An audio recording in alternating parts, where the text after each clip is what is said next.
I'm gonna take a little time to think things over. Hello, and welcome to my next review of It, the novel.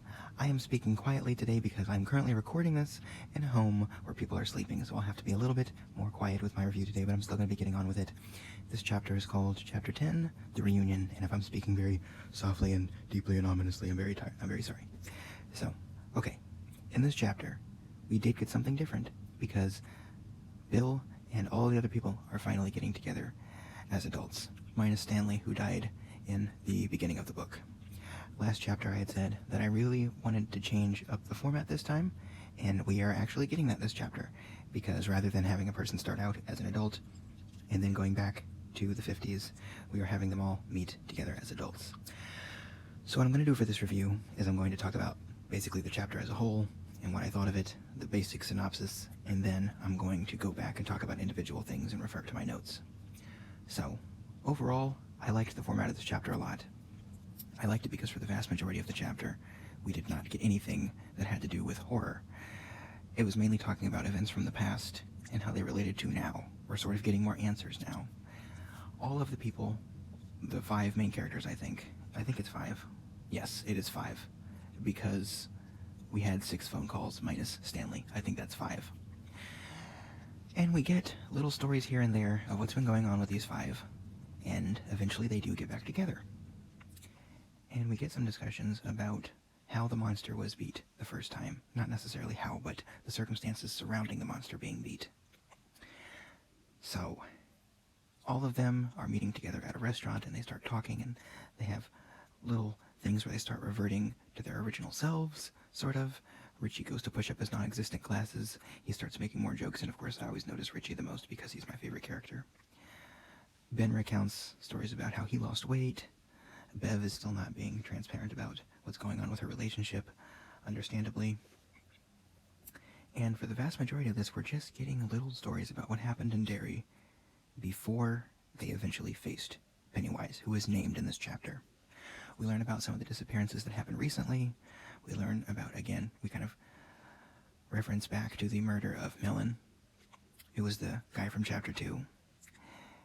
The chapter, not the book. Or, the chapter, not the movie.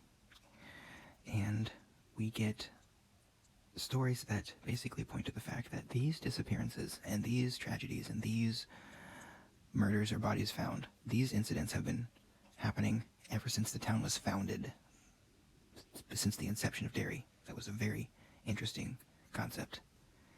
And then we find out that they probably weakened this monster but didn't kill it. And slowly, they're coming back and getting their memories back and forming a plan to kill it for good.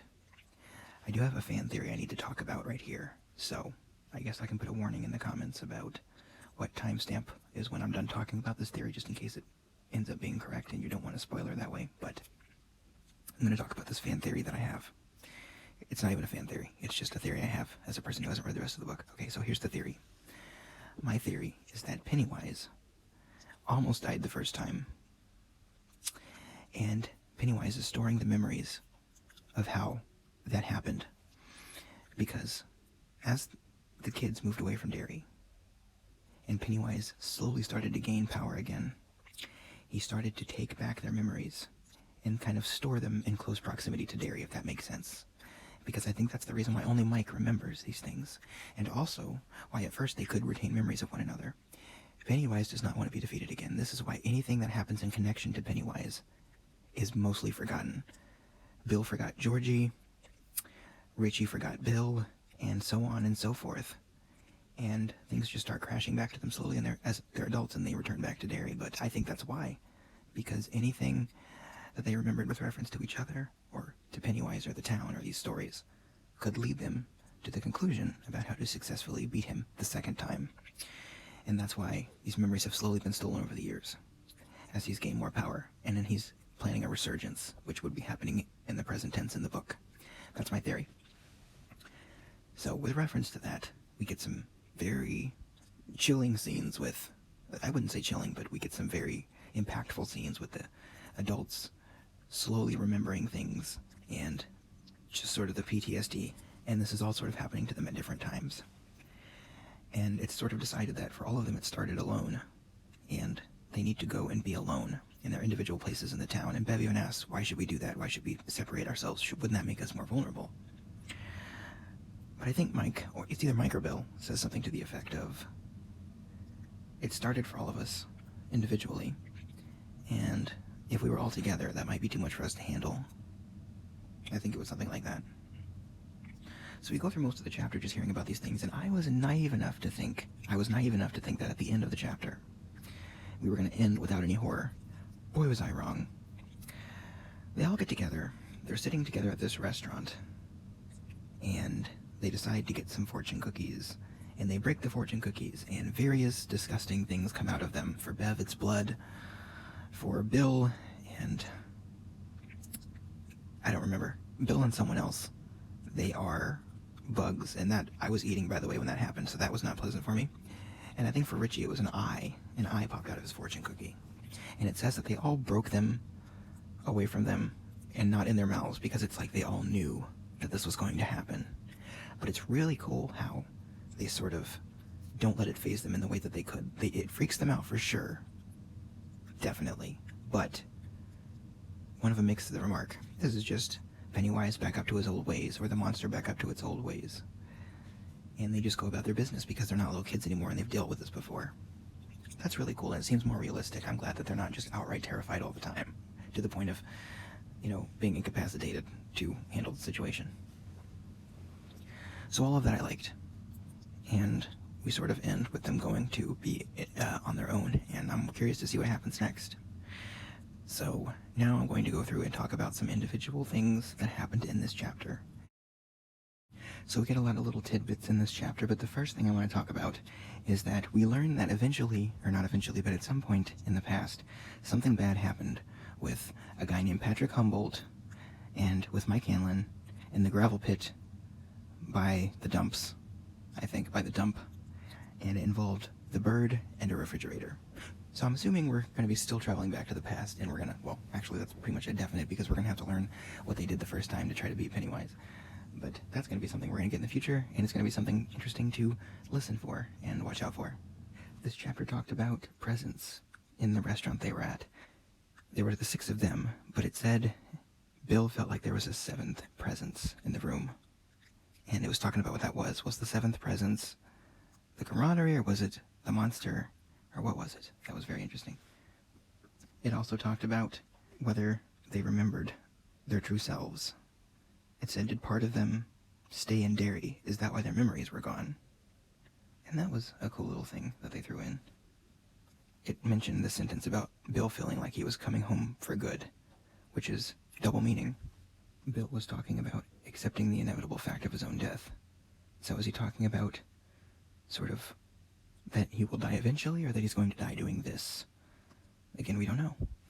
There was this sentence in the book about how Georgie opened the way for the tragedies to start in the summer of 58. So, is that something that happens every time, where someone has to go in there or something has to happen to someone, and then there's a passage that gets opened, or is it an invitation? I don't know. Could be. We also find out that the father of the guy who found Melon down in the ditch, who had died, is the same guy who found Georgie. The one guy rushed across the street to get Georgie, pulled him out of the drain. His son found Melon in the ditch after Pennywise attacked him. That's possibly important, possibly not. 2 super last things I want to talk about. The deadlights and the silver dollar. This silver dollar has been mentioned before. I never brought it up before, but the silver dollar is something they used to help save them, I think, from the monster. I'm not sure. We'll find out, I guess, when we go back to the past. And then the deadlights. It talked about Bill seeing the deadlights, or making the deadlights or something. And that helped him. I don't really remember, actually. It's been a few days since I read this, but the deadlights will be coming back. So, overall, I like this chapter. It was different, which I really wanted, because I had just said in the last chapter, oh, I hope they do something different in the next chapter, and they did. So great. And also, we are getting more information about the past, and we're separating them so that something bad can happen to them, because that's how books work sometimes. But anyway, I'll be seeing you in the next review of Stephen King's It in Chapter 11. I'm very sorry again for how I've been talking solo the whole time. I know this was probably a little bit creepy or unsettling or maybe just annoying. I will not be doing this next time, I assure you. So, if you don't like this video the way I did it, then I will be doing it differently next time. But until next time, I will see you next time. And if you like this content, be sure to like this content because I will be making more of it. Literally, more of it. So, have a good night. Bye-bye.